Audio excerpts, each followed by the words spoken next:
on a freelance basis. That, So that's very true. I withdraw my statement and my pejorative attitude as someone who spent a decade in local TV. So I Pejorative. apologize, look at Sam. this guy, local TV guy, being Ooh, like Local- fancy. He's on the TV. local journalism, local news doesn't Yeah, exist unless it's on a camera. He You're covered a done. prison break.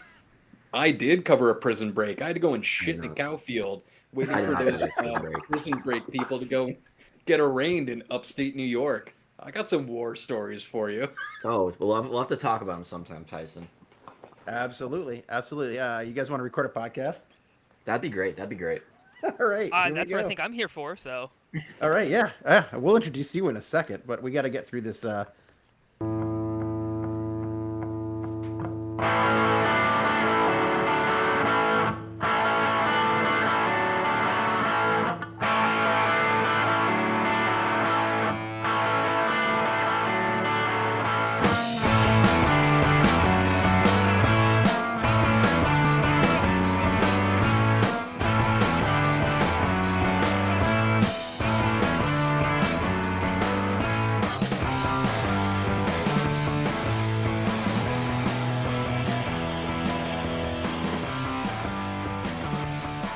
Hey, it's United in Green podcast.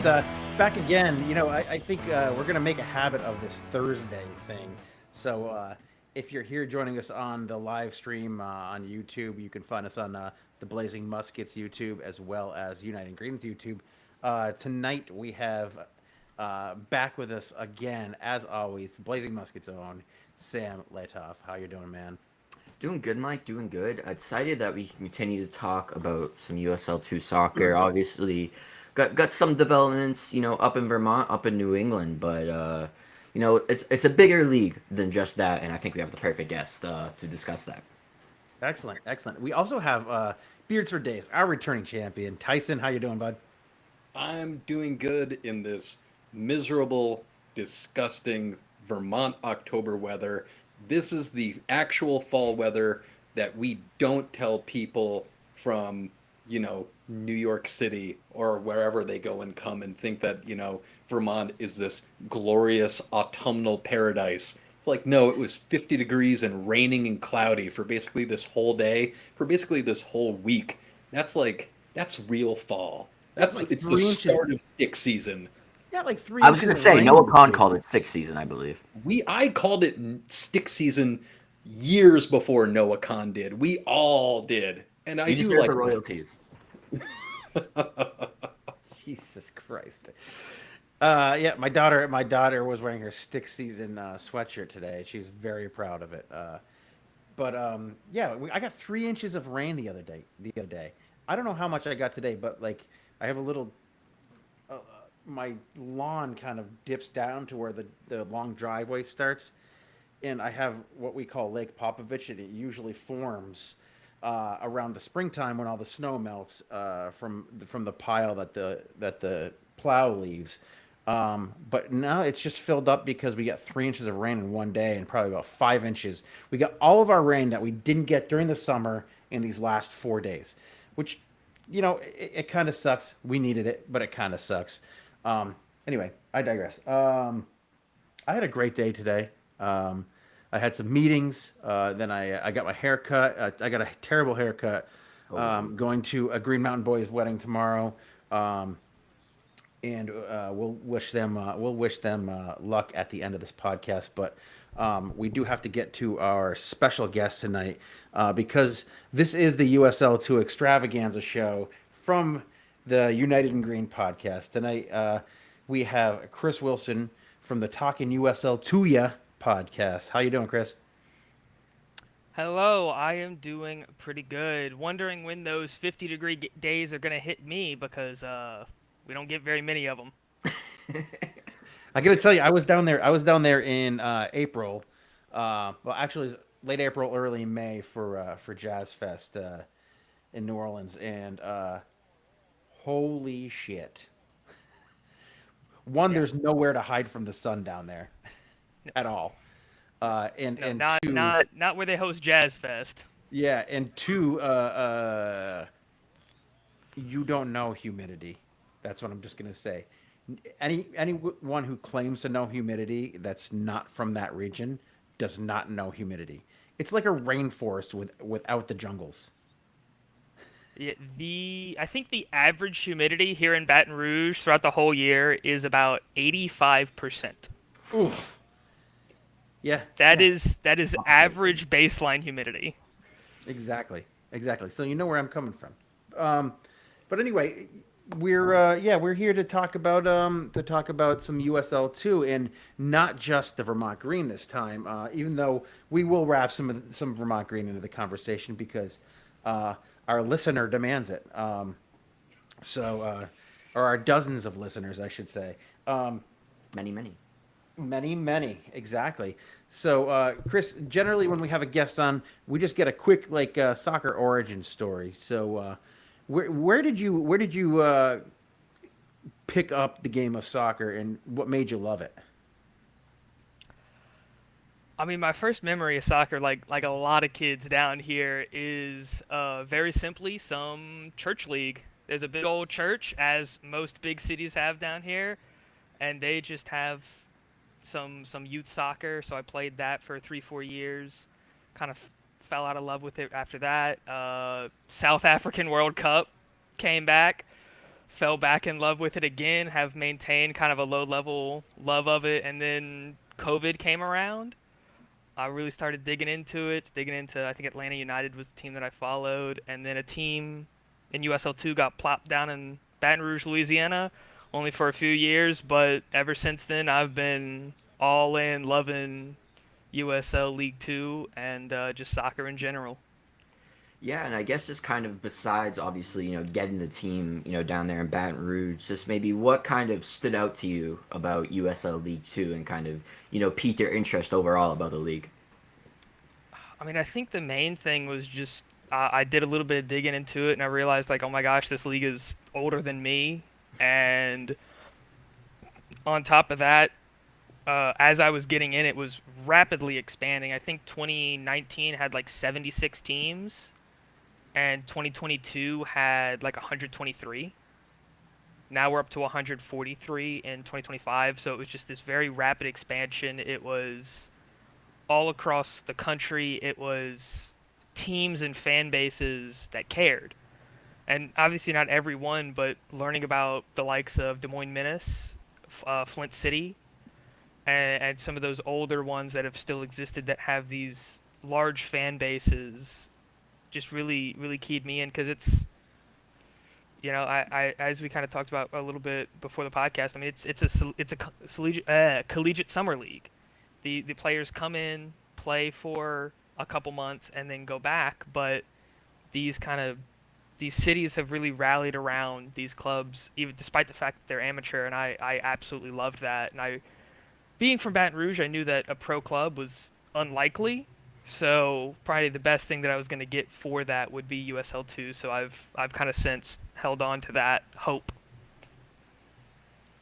And here at United and Green, we are obviously a very The man and his Vermont internet. podcast. You really cover We're gonna make fun of him. dude. I know. I'm sorry. The internet is terrible. I'm in an old ass condo. We can only get Comcast.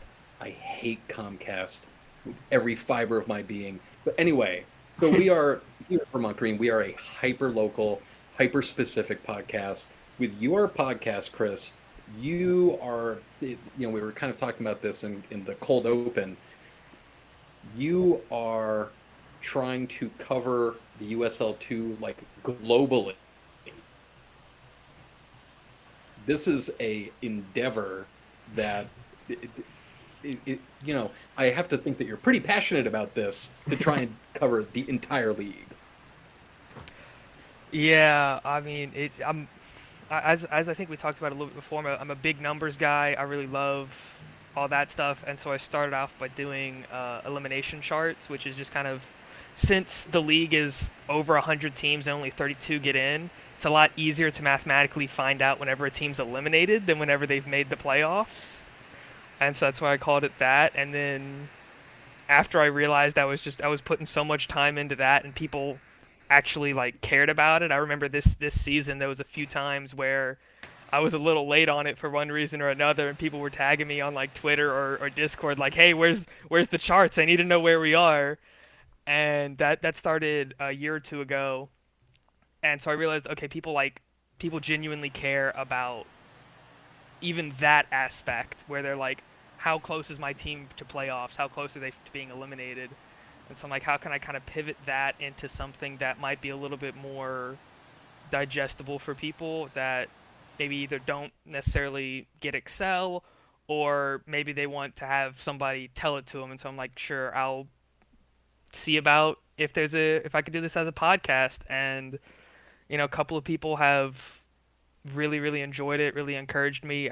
There's a decent bit of listeners, which always helps me just do it again. But yeah, it takes quite a bit of time week to week and day to day. But for those 3 months, it's an absolute blast because it's just nonstop. Almost every single day, there's a USL2 game going on. There's stuff to update. There's stuff to learn about. There's stuff to hear. Yeah, we've talked about we talked about a little bit on in the pre-pod discussion we had. How USL has grown from its roots, the PDL roots, right? And how it created kind of player pathways to pro levels through like regional rivalries that stick around, and how like the community embraces those summer night game atmospheres, right? That just screams like grassroots soccer, and I think that's one of the things that kind of drew me to soccer, was the sport. It seems to be more grassroots, and I think maybe it's my love of baseball too, and the history of baseball, how baseball was very regionalized, and fan bases and were grown through grassroots, type of ways. I think that soccer continues to be that way, and I think that like something like the USL2, it creates that kind of atmosphere for people.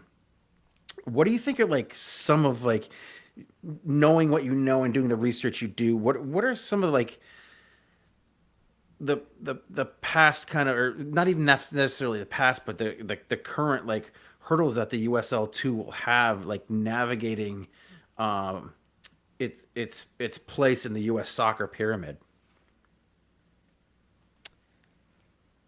Well, the biggest hurdle that it did have was NPSL. NPSL was that league that originally broke off from USL2 to kind of form its own path, and they served kind of different niches. And NPSL was a bit more focused on the individual conferences and individual teams. That's why they had like their conference playoffs, and each one was different. Meanwhile, USL2 stayed very consistent. You had your conference or region in NPSL. Different nomenclature, it gets real confusing. But you had your best teams in your conference and they played, and then it was the final four. It was two different niches, but since NPSL is kind of falling off, all of the really good teams have left and come here. Your Annapolis's, Laredo, Denton, uh, what was the one just announced today? I can't remember off the top of my head for some reason. Lubbock Matadors. Lubbock Matadors was just announced today, which is another part of the Hitchcock cinematic universe moving over. And yeah, the main difficulty that USL2 had faced outside of NPSL was just how far apart everything was. You would have, I don't know what season it was, but I've done time just digging through different seasons looking at it, where you had Mississippi Bria in Jackson, Mississippi, and their closest opponent was in Dallas. And you don't get that anymore. The only conference or only division that really does that is Mountain, I think. and all of those teams are either in like the Salt Lake City area and Denver area. And yeah, there was so much travel. Teams were so far apart that to get in the league, there was just such a huge amount of money you would have to spend on travel. And now that there's 143 teams, there's 19 divisions, all of that travel is really shrunk, and that's why we keep seeing this exponential rise of teams. Because where before in 2019, it's like, oh, it costs this much to start a franchise, and it's $200,000 in travel. Now it's like it costs this much to start a franchise, and it's like $50,000 in travel.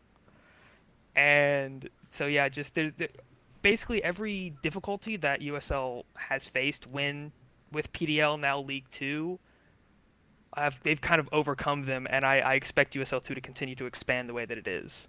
I think that like one of the main things that I love about this league, as opposed to some of the other leagues, other pre-professional leagues, is that is that the USL2 keeps coming up against, like we just talked about, these hurdles that they see, and with MLS Next Pro coming in, and MLS like recognizing that there is that kind of market out there for these pre-professional leagues and players and development leagues, and seizing and trying to in the MLS trying to squeeze out some of these lower leagues, and now with the college game too, like with the possible college expansion of their season, and I think that like the fact that the USL2 continues to survive through every little thing that gets thrown at them, to me is a testament to the way the league is run, and two, the fervor and the appetite that the United States has for soccer right now. And I don't think it's just a product of the FIFA World Cup coming either. I think it's been growing for a long time, and it's just like the storm keeps gathering more and more energy, and it just keeps getting bigger and bigger, and it's providing a lot of excitement and entertainment for communities that just wouldn't have it otherwise. So I'm going to let Sam get a question in here. I know I just kind of jumped in front of him, but No, we don't have an order here. But Chris, I mean, kind of along that point, USL2 have been able to kind of, go over those hurdles. But as Mike mentioned, the biggest potential hurdle is the potential shift to, college soccer going to a full academic year, really kind of changing, the college soccer landscape. I guess, how do you feel that would affect USL League Two, and just how would that USL League Two be able to kind of get over those hurdles once again? I feel like whether they've been doing it intentionally or not, I think USL HQ has kind of already seen something like this coming.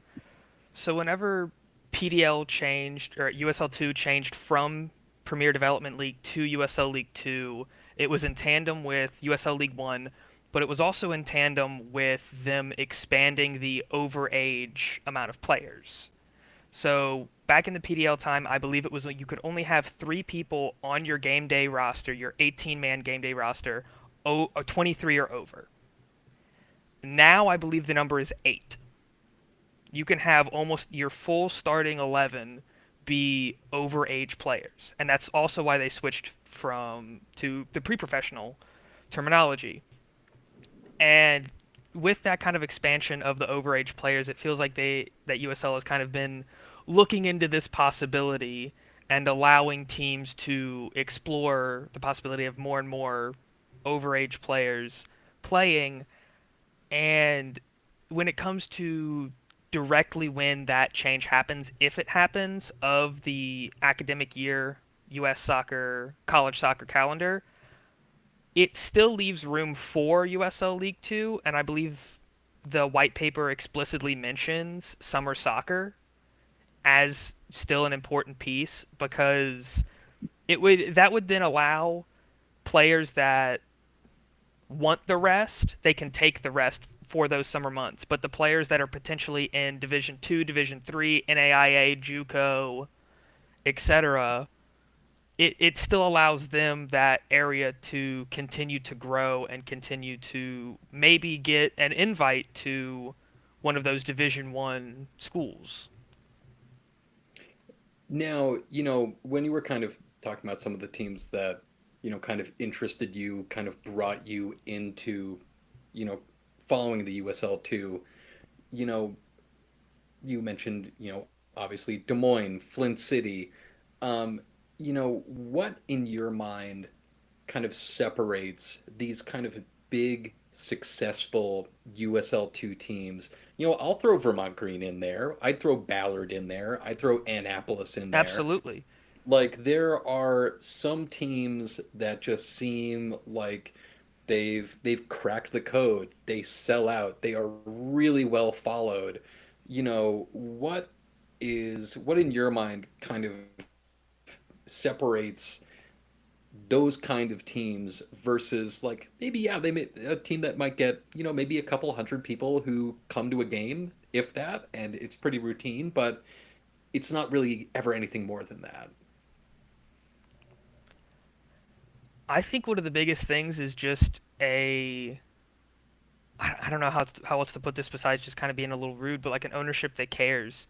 Because what you see in places like Vermont, Annapolis, McKinney, Denton, uh, Dothan, Ballard, Portland Bangers is that it is ownership that pours itself as much as it can into the local area.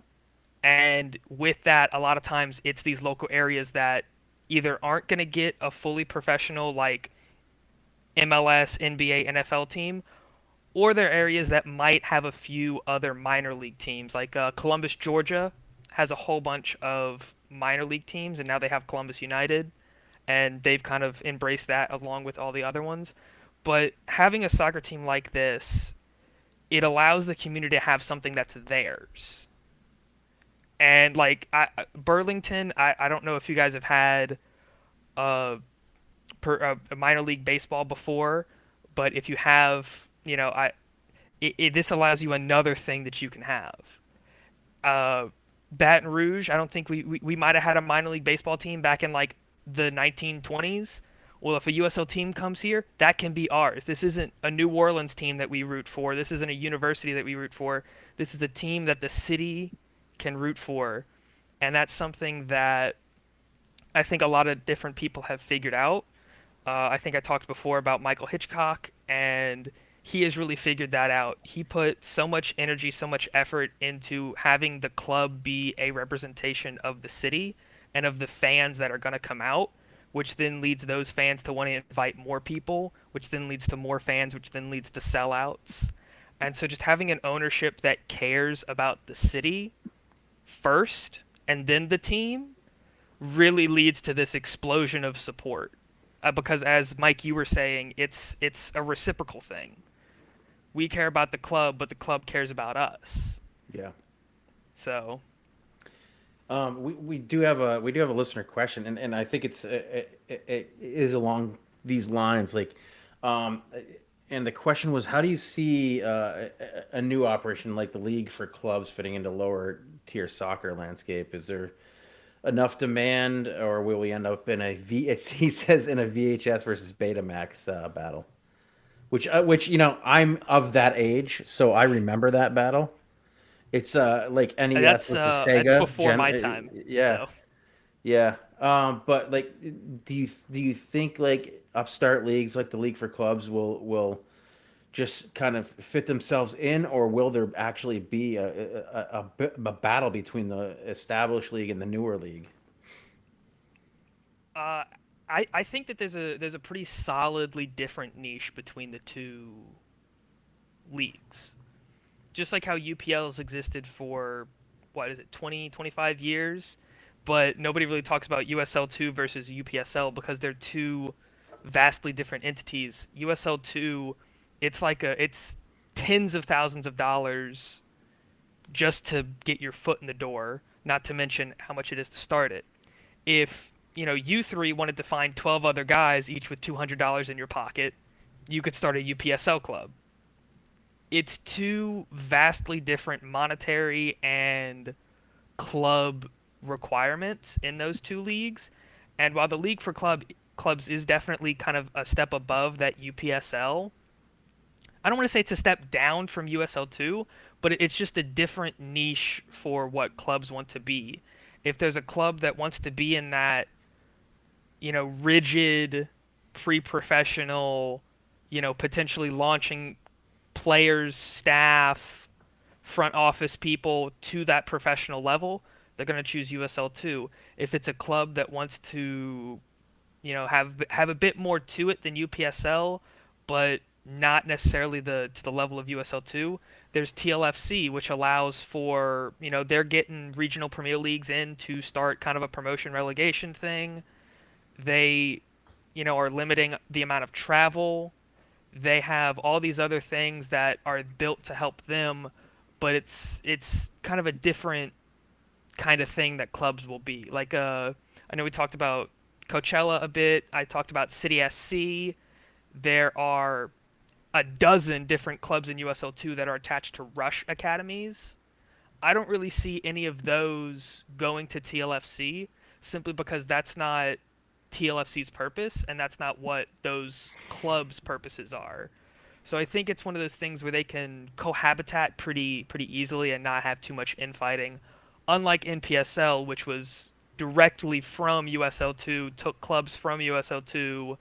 There was kind of a back and forth about which one's better, the rigidness of USL or the free form of NPSL. But yeah, I think we can't talk about UPSL without talking about the one main thing that happened on our Green Mountain Boys Slack today, which was chat about Sharktopus FC. So we have to yeah. we have to shout them out for their fantastic kits, which I just bought one today, and just shout them out, and that's all we need to talk about with UPSL. So I mean, also just shout out to the U.S. Open Cup. Yeah. We Uh, we need Football heritage. we need Sharktopus, we need Appalachian, we need Chupacabras, we need anything else like that. We need to get them together and have a fun little cup with all of the little mythological creatures. that would be Def- fantastic. Cryptids. Bigfoot, Cryptid. yeah, That's what we need. Yeah. Bigfoot Definitely. FC, get them Yeah. in there. yeah. But Chris, I mean, I'd love to get. I feel like we haven't talked about Vermont Green enough for this lovely Vermont Green podcast. So I think you offer a unique perspective. Obviously, we're up here in the Northeast. You're kind of in it, and when you kind of at least look at the conversation around Vermont Green, especially up here, a lot of it is their success. Obviously, being able to get the championship and build this atmosphere. At this point, it's almost constant calls for them to move professional. What's overall maybe been from your landscape as an outside perspective, looking at the league as a whole, the response to kind of Vermont Green's success and just what they've been able to do in a short period of time? Yeah, so I mean Vermont Green, and you talked about it a little bit, and with adding Vermont Green, Ballard, Annapolis, those kind of teams to that top echelon of USL2, and the answer is absolutely. The immense, I mean, I think there was a picture of it was a different field that people had climbed up to the top of the bleachers to then turn around and watch the game. That's not something you see even in some of those other cities. I mean, Ballard has the people that will climb up on their trees, but that it's such a crazy thing. And yeah, as much as I think a lot of people would absolutely love Vermont to go pro, obviously I'm not up there. I'm not talking to them, but from an outsider's point of view, their goal to be carbon neutral, I believe, is impossible whenever there's a chance, not a chance, there's a guarantee that you're going to be flying to Spokane, to Lane County, Oregon, to Lancaster, California. And I don't know how many Burlington to Lancaster flights there are. I don't know how many Burlington to Spokane flights there are. So that means you're gonna have to bus somewhere, fly somewhere, and then bus there, or take three different flights. And so it's very hard to see Vermont Green going professional with that, but that doesn't mean it's not impossible. USL1's goal is regionalization, and they are seemingly getting close with the fact that there should be 21 clubs next year. And I know I would love to see it. I mean, y'all, Des Moines, Peoria, Ballard, Annapolis. I could name 20 different clubs that I would love to see in a professional rank. But the thing is that attendance doesn't mean a team should go pro. And that is something that I and others have tried to harp and harp and harp on. In fact, the last Talking USL2 episode that was uploaded was with Alex Ashton of USL League One Updater, and we kind of went down the list of possible teams to move up, what makes it viable to move up, what doesn't. And one of the biggest things is, yes, attendance helps, but you also need to remember it's a lot easier to get 5,000 people hyped about 6 to 10 games over the span of 3 to 4 months than it is to get 5,000 people hyped about 15 to 25 games over the course of 8 to 10 months. And that's one of the big things that we try to harp on. But I mean, y'all guys have attendance nailed down. The next thing would potentially be a stadium, and then ownership as well. So yeah, I don't know what the ownership looks like exactly up there, but you guys might already have that checked off too. So you just need a stadium and to not want to be carbon neutral. I'm not going to speak. I'm not going to speak for the ownership group. They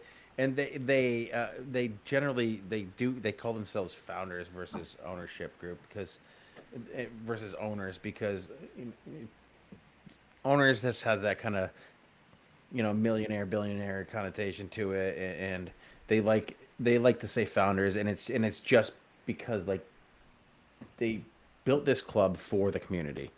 And Burlington is whether it is the biggest city in Vermont or not, and the only metro area in Vermont, with the rest of the surrounding cities,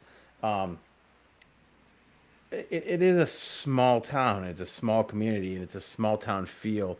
And whether you're the Vermont Lake Monsters, a minor league baseball team, or well, contracted minor league baseball team now, or you're the Vermont Green, or one of the other teams that has been here in the past, this community, this city kind of latches onto that stuff, and they really support those teams. Like sport in Vermont is it's big to us. We always in Vermont play with a little chip on our shoulder, but the owners themselves, I don't want to really speak for them as far as their ambitions or anything go, but I really feel like they just want to create a fun atmosphere, a successful team, and to be able to have that team survive for more than just a few years, because we have had pre-professional teams here before in this area, and they just didn't survive. And I think that they right now have kind of they've put the recipe together and they've started to cook, right? And I think that cake is just going to get bigger and bigger. And I don't know. I don't want to speak to their ambitions, but I think that maybe the professional leagues, it is something that they're looking for or looking to in the future. But I don't think that they have even an inkling of a feeling that they're in any way, shape, or form ready to make that jump. And I think they're good just kind of staying in their lane for now, and they're getting the recognition that they need and want for the club, the community, the city, and the sport. So, and the team where it lies, in the league where it lives, and I think that's a great thing. And I think they just kind of want to stay in their lane and just do what they're doing because it's successful. Yeah. And in looking at like the USL Discord, every time you're in like the USL1 channel, there's always like someone going like, "Oh, Vermont Green to USL1," and then there's like the automatic GIF that comes up, "Don't make me tap the sign." Um, you know, I like, you know, I think that there is maybe not here in Vermont amongst, people who really follow this team very closely. There's this kind of idea that if Vermont does not go pro, that like something has gone wrong, or that that's something that is a failure for either the team or for the ownership. And like I just really don't think that any of them look at it that way. This is, you know, a team that has a rabid fan base that is super well supported. They're really working hard on getting their women's team out, which they have always stated from the get-go that that has been, a huge priority for them as well. I just don't feel like there is any need at all for them to try and rush to go professional, if that's even something that they want to do in the long term. Um, you know, there is no reason why, you can't have, years and years of uh, parties in the stands with green smoke and tifos, and who cares if you're not playing in pro leagues? It's still so much fun. Yeah, Yeah. and like Chris said, and we've talked about just being able to somehow be a carbon neutral club that is professional just seems nearly impossible. I mean, you can probably put a lot of money into certain initiatives, but if you're flying across the country, you're flying across the country. So it's going to be difficult to see, how they handle all this success. And like it's been said, moving up to professional doesn't mean that all of a sudden you've made it. I think being able to build a community is really impressive. But Chris, I'd love to allow you the opportunity. A lot of those upper echelon clubs, like you said, you got the Ballards, the Vermont Greens, the Des Moines Menaces. They get a lot of attention. But maybe who's a club that maybe isn't on that upper echelon? Maybe it's on the rise. That's really standing out to you when you do your coverage, of the USL2 as a whole. I mean, one club that I'd like to give a shout out to is LA Crew, though I hate the name. That's a big thing with me. I don't really like state names in club names. I think it somewhat works for those Northeast ones where it's either super small like Rhode Island or there's only one metro like Vermont. But Louisiana, I think it's a bad club name. But anyway, change your name to Acadiana Crew and I'll love it. But they've been really on the rise. They started in GCPL, Gulf Coast Premier League. Played 2-3 seasons there. Kind of started to get a growth. They connected up with the local. Before it was the Dynamo, it was a Lafayette Dynamo, but they've since changed to Cajun Rush, and so they joined up with them, jumped up with League Two, did pretty bad the first year, but they've been improving year over year. They're getting, I think they started with 200-300 average, and now they're averaging like 600-700. So I've really loved what they've doing, and it's super local, so I see it happening. Another one that I think doesn't quite get the spotlight it deserves and is doing crazy work is Dothan, as for a newer team, and for a team that's been here a little bit longer, Asheville City in that same South Central Division. Uh, I think those two are teams that are averaging in that multiple thousands a game. They have, podcasts like this. They have fans that will pop smoke. They have tifos. They have all that stuff that you would expect, but they don't necessarily get that same love and support that Vermont's Ballards, Des Moines get. I'm trying to think of one out west. I mean, Portland Bangers, they came out and they sold out basically all their games, if I remember correctly. Although I think it was only 1,500, but still, I mean, it's a new club that has a funny name in a city with an MLS club, and they're selling out 1,500 tickets pretty regularly. So that's super impressive. I mean, Peoria. I mean, I could go on and on. There's tons of clubs. I mean, anything Hitchcock touches, which was McKinney last year, it's going to be Lynchburg, Virginia this year. I think they're called Hill City FC, so keep an eye out for them. I mean, I was going to there's say, tons of clubs. huge props to there was a big group of Dothan fans who came I up was gonna to say watch they the, showed out, and I spoke to their owner. Yeah, and there was a bunch of the there was a big effort to go and raise some money for the Vermont Legal Defense Fund that was going around the stadium during that the Dothan versus the Green game, and the Dothan fans waved the people with the QR codes right over. They took part. They were super cool. They were super great. The fans who came up here. And like that was a really great game. Obviously, I'm glad that the Green won, but like mad props to those folks holy who came cow, out. they traveled well.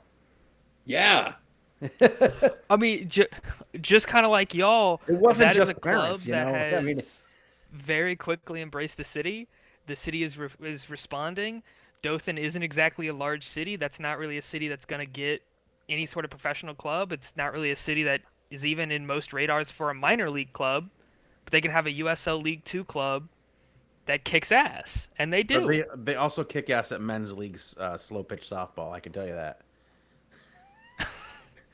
Believe it or not, I traveled there with my father used to play men's league softball, and I traveled there with him with his team one year, and they love that shit down there.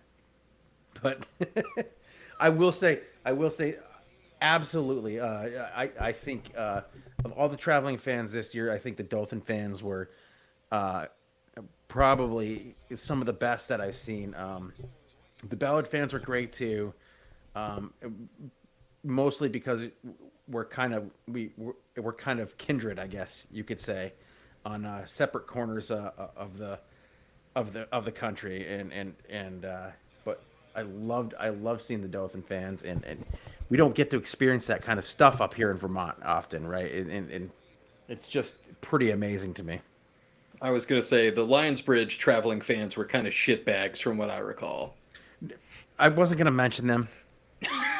But of course you did, Tyson. This is a club. Lionsbridge is a club who has two separate supporters groups who hate each other. So I mean, I don't give them any credence. If we ever on this podcast say up the bridge, we know who we're talking about. And it is Ballard. That's correct. I mean, if from a neutral standpoint, Yes, Chris. Lionsbridge is another one of those clubs that goes kind of crazy, getting multiple thousands out. How many clubs at this level can say that they have multiple supporters groups? Yeah, Mike. Even if they are a bit rude. But Chris, I would love to also too. We kind of talked about it with kind of the hurdles coming up in terms of potential for kind of a permanent or extended college season. But just what are kind of your expectations for kind of the future of USL League Two? Do you think we'll continue to see this growth? Do you think that whether it's stream numbers in terms of how the playoffs and championships go, there'll be growth there? I guess what's your expectations for just the potential of this league? I mean, truly, I think the full potential of this league is to be more than just a pre-professional league. Not necessarily in the sense that it will join the professional ranks, but that maybe eventually, somehow, some way, if there ends up being enough clubs with enough support, with the right owners, that there could somewhat be a breakaway and a true semi-professional league is formed where it's a longer season, players are paid, not necessarily livable wages, not really the 30,000-40,000 that League One are paid after everything else, but this kind of $1,000 a month, and it's a semi-professional stage for clubs to truly get ready for that professional stage. I feel like that is something that at the current rate the league is expanding in 5, maybe 10 years, USLHQ might look into. Do I think that is like the absolute max best case scenario? Absolutely. In a more realistic scenario, I think that the league just continues to expand and we continue to do this thing that was so rare pre-COVID, and that is a team have a fifth season. I think pre-COVID that USL2 NPSL that the average club was lasted 3 seasons. It was so bad that there were plenty of clubs that had specialty fifth year badges and merch because reaching that fifth year was such an incredible accomplishment. And now there's, you know, 12, 15 clubs that came in 2022 that look like they aren't going anywhere for another 10 years after this. Green being one of them, LA Crew being another. There's all these other clubs that joined USL2 in 2022, 2023 that looks like they'll be here for another 10 years and who knows. And so it's just reaching that critical mass, that point of stability, I think has been reached for USL League 2, and so the only thing left to do is to fill in the holes. And once they're filled in, just sit back and enjoy it. Now, Chris, I mean, I think that there has been, kind of some discussion about, MLS Next Pro going and kind of intruding into these same kind of markets, these same kind of environments that a lot of the either USL1 or USL2 teams are kind of shooting for. Um, but I feel like other than, maybe some notable exceptions with, I think that there are like a couple of quote unquote independent MLS Next Pro teams like, who was that team that we lost to in the There's Carolina Core. Chattanooga, there's Carolina Core, and I believe Carolina those are Core? the Yeah. only two. Currently, you have Grand Rapids, Connecticut United, that Golden City that we talked about, they're going to be independent. Jacksonville Armada, Yeah. and I want to say there's one other because the town and Huntsville are both connected to San Jose and Nashville, respectively. And didn't the Jacksonville Armada, wasn't that like a whole thing where like they were potentially going to be in USL2 and then they like switched over to MLS Next Pro? Yeah. I mean, like, how much of like an actual kind of like soccer wars situation is that, do you think, kind of between those two leagues? Or is it, you know, another case of two kind of very separate ideas about what the league is for, but just trying to kind of fight over the same available territory or the same kind of available viewership? I think in terms of a Next Pro versus USL2, I think that it's two different things. Next Pro is fully professional. They do year round. Those players are paid. They have, daily trainings. They have staff. And League 2 is amateur. And so I think in that aspect it's different. In terms of teams at in League 2 looking to go pro, I think that's a much bigger kind of fight because in MLS Next Pro the expansion fee is I think 1 or 2 million. USL One it's 5 million last time it was publicly available knowledge, and so that instantly lowers it. In MLS Next Pro there is no cross conference play except for MLS Next Pro Final. That's the only cross conference play. Next Pro also has divisions, and there is not as much interdivisional play. So, Inter Miami CF2, they're probably not going to go play Toronto at all. They might play them once every other year, and that is home or away. And so, on top of the entry fee being a lot smaller, the overhead cost is so much smaller because you're not having to fly from Spokane to Naples.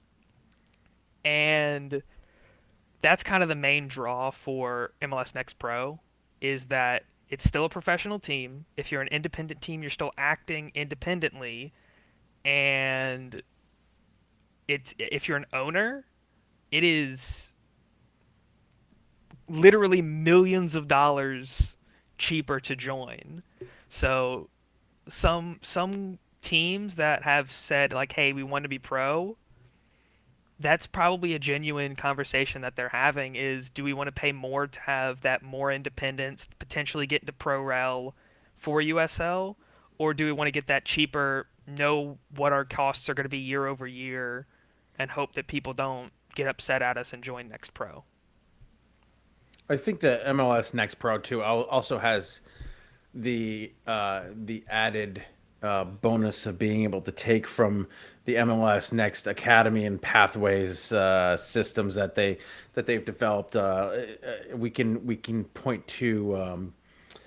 And I think this is really a big thing, a big reason that the absolute worst pieces of garbage team in the USL2 has taken a lot of their academy money and their youth club money and put it into the MLS Next system versus putting it into their USL2 team that won a national championship. And I'm talking about the Sea Goats, Untied. They they're part of I some of the haven't heard worst that one parts. before. That was a good one, Mike. Yeah, that was a Thank good you. one. They they are some of the worst parts of what the youth soccer and the development soccer in America is a youth club that is spread out throughout New England, making a ton of money off of families and and putting it into a few hundred kids in the end.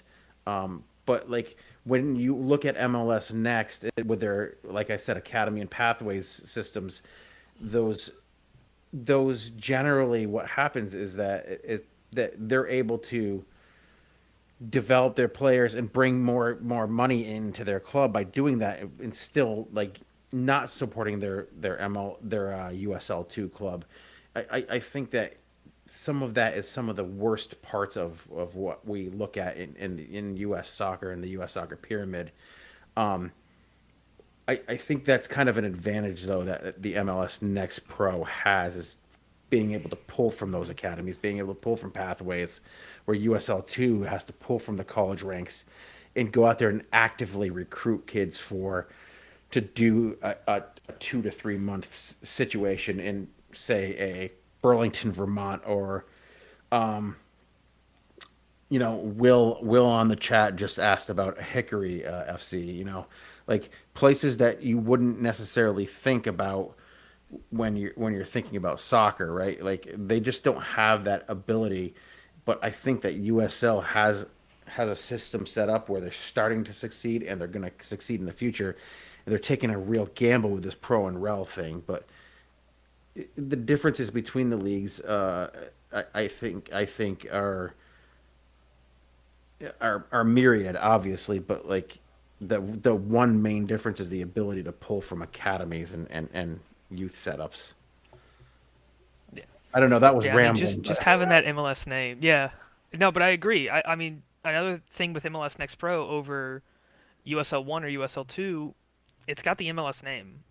MLS has billions of dollars to spend on marketing. USL has a few million as a corporate entity, and then each team obviously spends their amount of money. But it's you know apples to the Empire State Building. So yeah, it's something that USL has having to deal with. It's something that USL has had to deal with, and they've made it this far.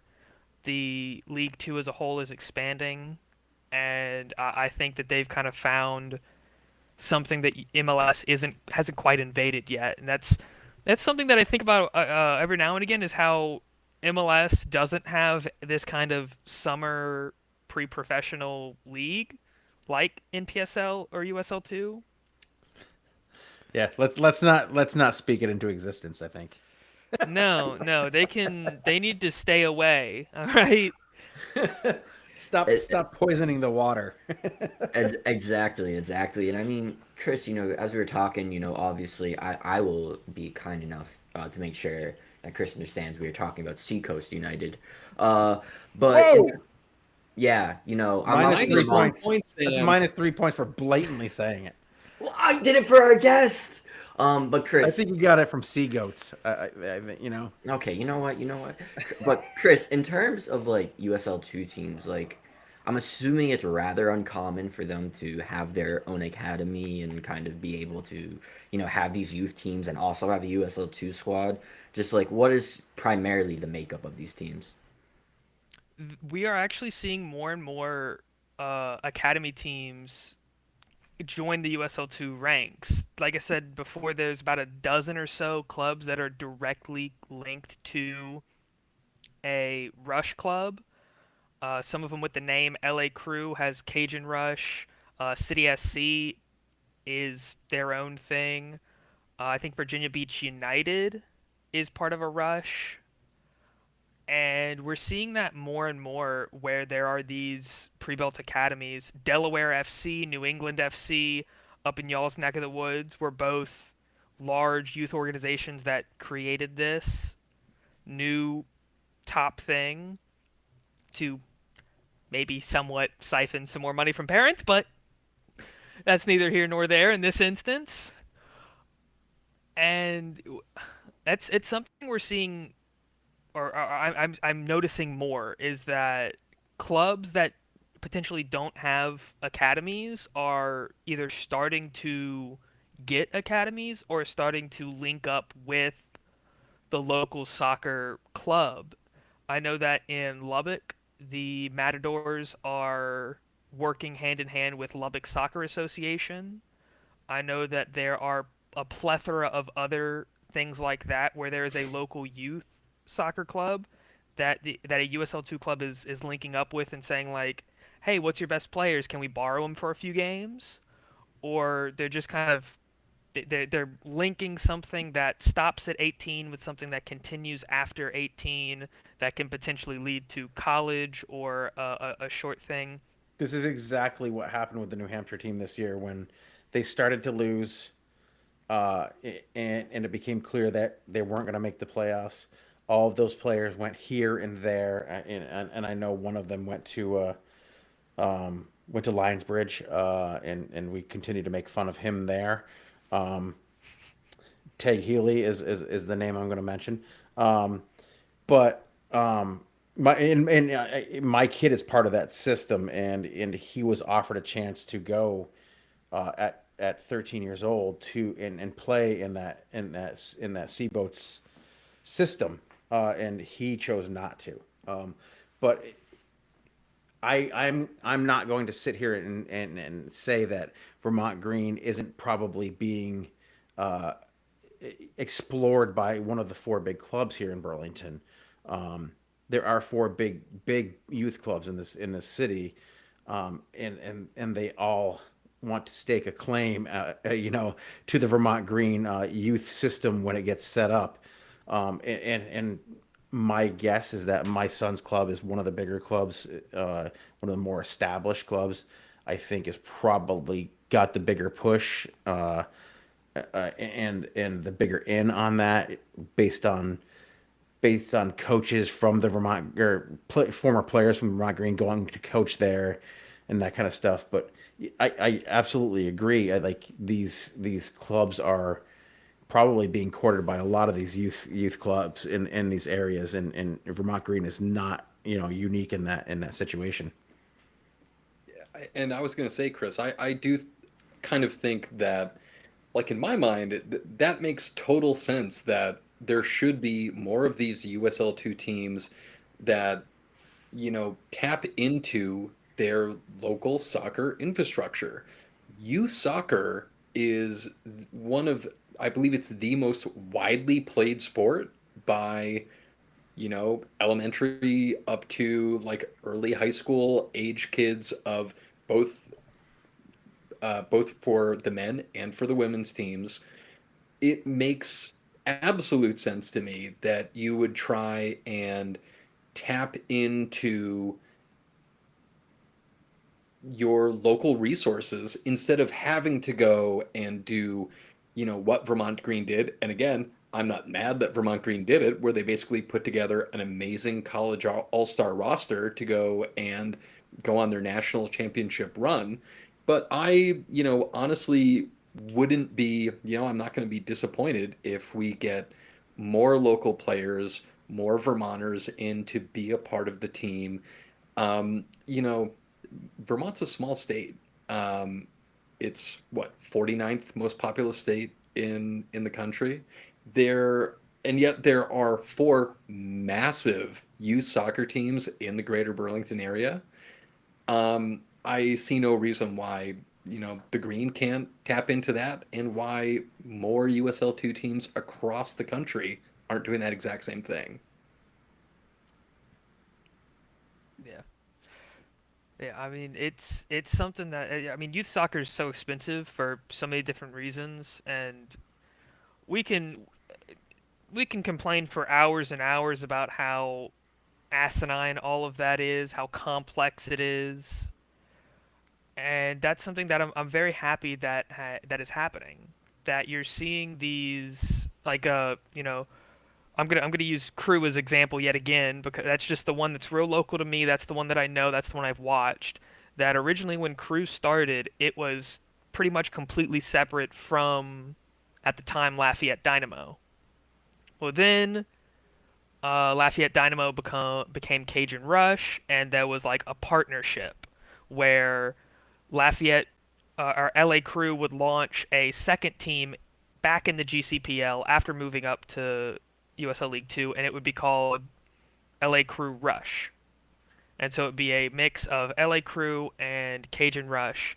And then eventually, over the last few years, they've kind of coalesced, and now all the youth wing is LA Crew Rush, one banner, and then the adult side, the USL2 side, is just LA Crew, and they're now one organization. From what I understand, they just have slightly different names on whether it's U18 Rush or O18 regular Crew, and it's something that I think is happening more often with League Two teams, whether it be because they're directly from that academy, or that they're just like, well, we can get more people excited if we have two or three real local people on here, and then they do, and it works. And so that's, I mean, it's exciting. I know that USL is trying to continue to push USL Academy and USLY, so they are trying to expand that youth wing, but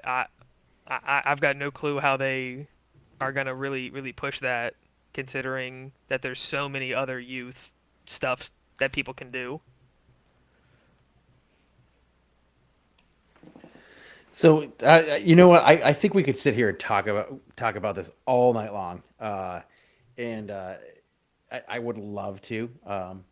Unfortunately, it is 9 p.m. I think it's time we start wrapping up. I think it's going to be important that we continue this conversation going forward, and we would love to have you back on, Chris, sometime. It would be amazing.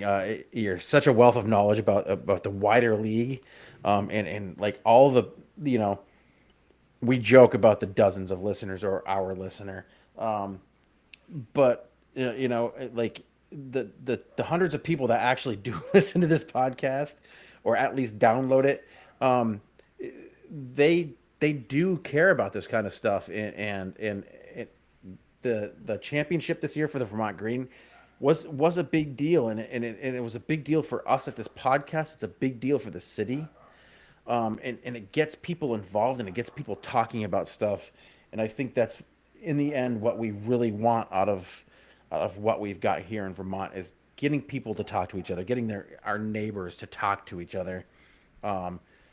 Because when people are talking to each other, whether it's about sport, whether it's about, one thing or another that's happening in your community, I think that everybody's better off for it. So, and we're better off for having you on this podcast today. It's been really, really great. And educating us on the wider landscape of what the USL2 actually is, because it's not just this one little bubble that we live here in Vermont with, or they live with down in Ludlow, Mass, right, or Dothan, Alabama, right. So thanks for coming on.